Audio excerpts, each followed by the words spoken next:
friends. I hope you're doing well. It's the beginning of spring, beginning of the year, jumping off. I wanted to share with you just a few things that I want you to know about the beginning of spring, equinox, energies rushing through the collective right now at the end of May.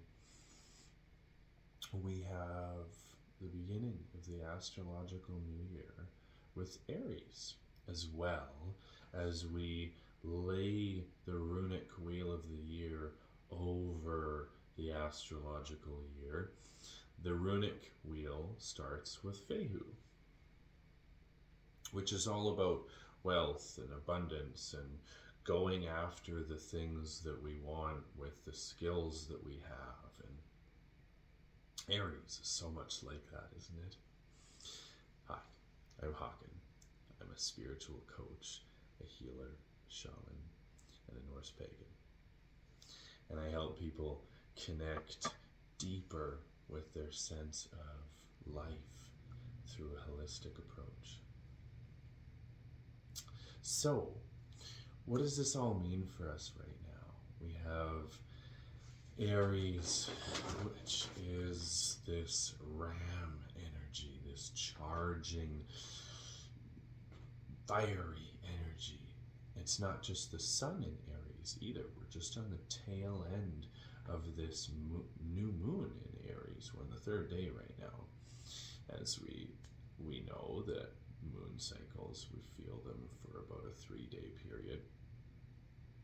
We're just on the tail end of feeling that. But we're also at the beginning of Aries season itself. So that Aries energy is very present. And at the same time, Fehu is all about fire. And I look at Fehu in the runes as fire is to technology and man. Fire helped man forge technology, make new things, blacksmithing, right? So within the wisdom that we take from the runes, Fehu is about the skills that you have that will bring you abundance.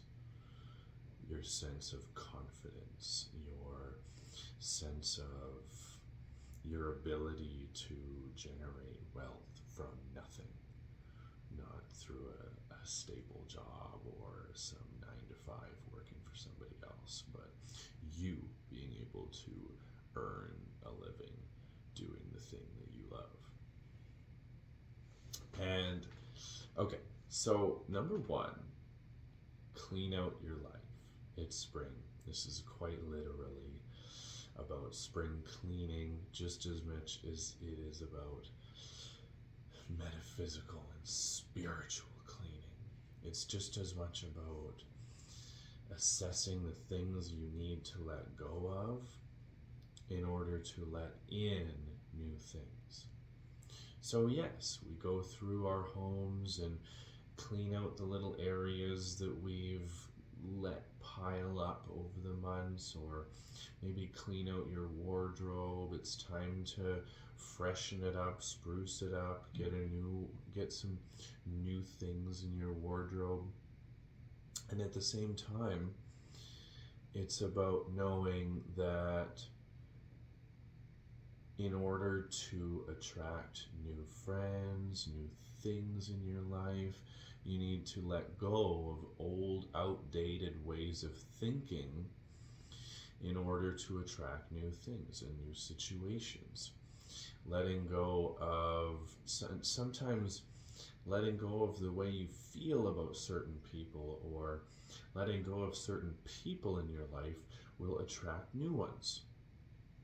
Just as much as in order to make room for the new wardrobe or the new furniture set that you want to put in your house, you need to go through your home, decide, oh, I don't need this anymore, I don't need that anymore, it's time to clean this area, rearrange the whole thing, and then I can make room for the new. Those things are synonymous, completely synonymous. And number two, charge ahead, start new things, but be mindful of your need to be right. Stay humble. Find the space between stepping out of your comfort zone and taking risks.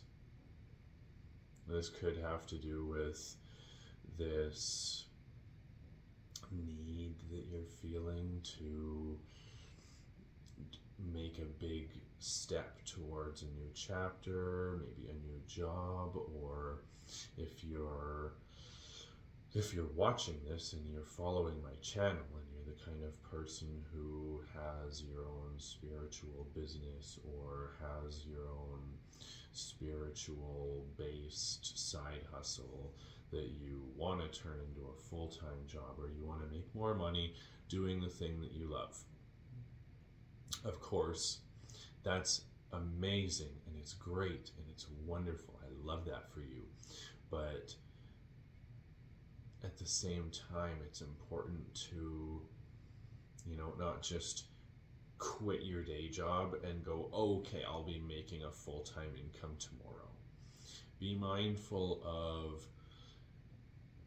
stepping out into the unknown and making these choices that you're thinking about making while still being able to support yourself in the process. Number 3, you do have everything you need inside you to build an abundant life. Own your skills and your passions. You have everything it takes. Now, this is really related to what I was just saying, but it has a lot to do with Fehu. Over the next couple of weeks, I'm calling you to action to start thinking about what it is that lights a fire deep down inside you that really makes you passionate to live the life that you feel good about living. What skill is it, or what skills is it that really make you you?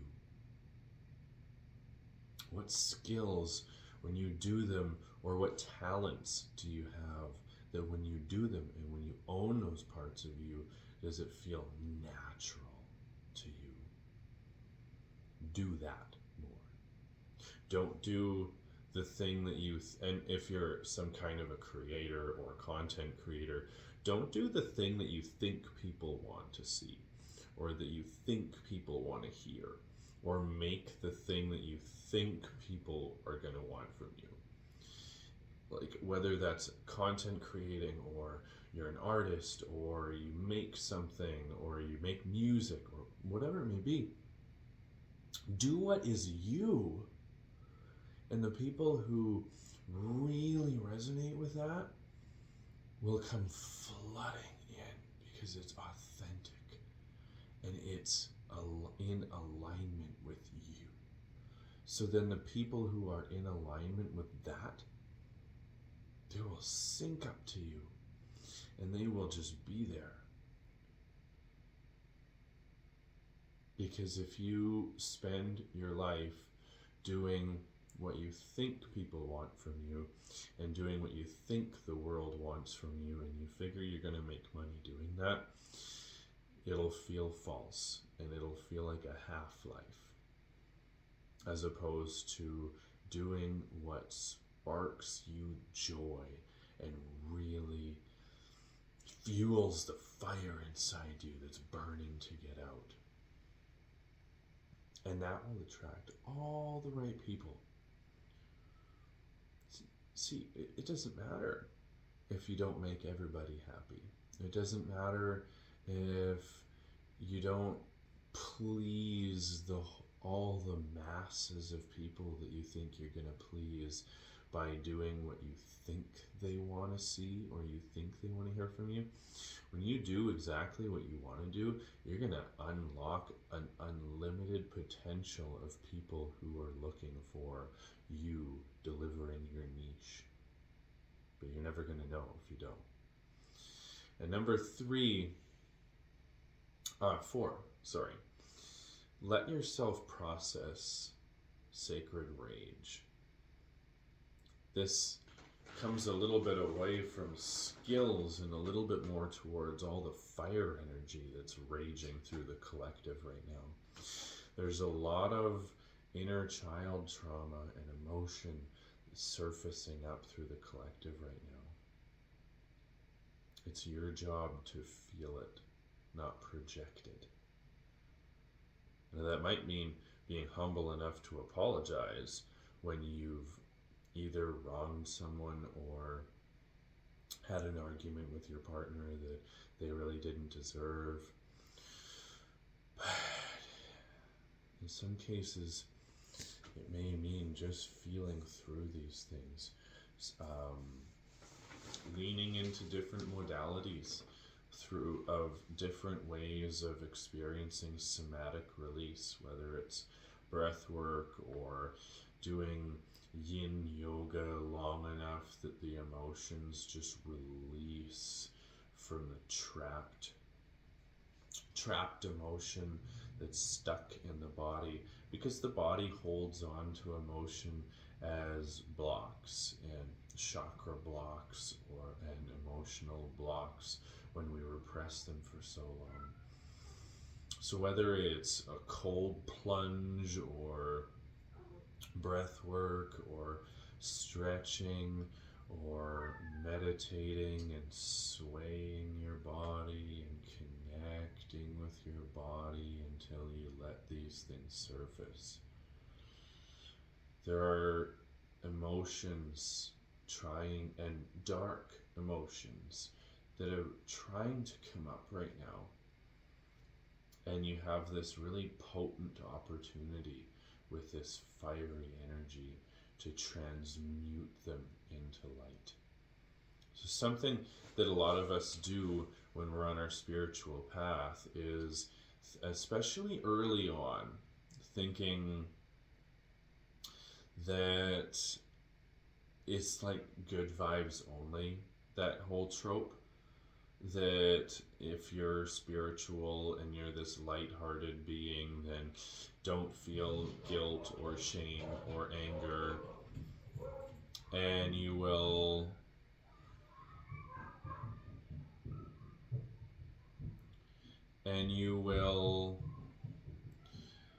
somehow, somebody's at my door.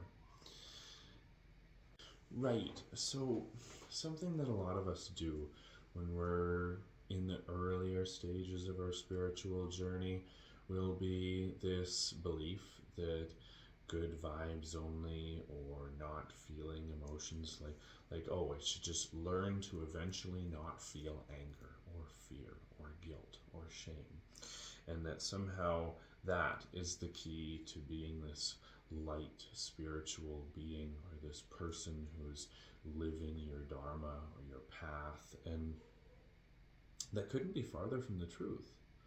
See, what we need to do is feel those emotions, and the more we feel them, the more we transmute them, make friends with your wounded inner child, and make friends with anger.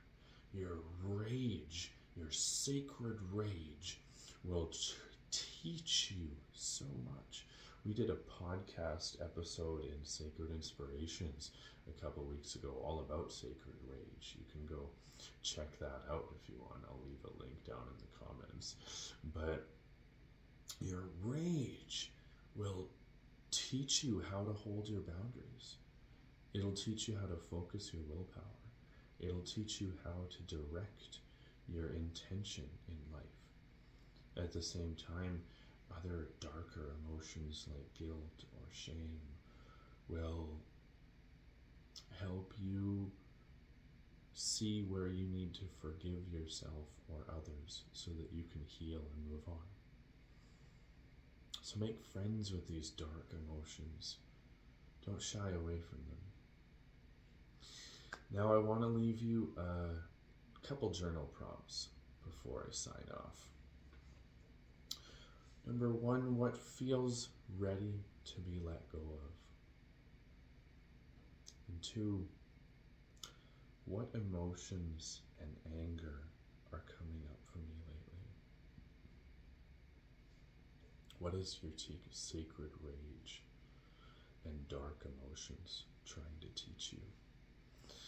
And 3, what's the next step for you creatively right now? I hope you have a wonderful time coming into this season, this spring, flowing through the new moon into this next cycle. And I hope this all resonated with you very well. I love you and have a great day. Bye now.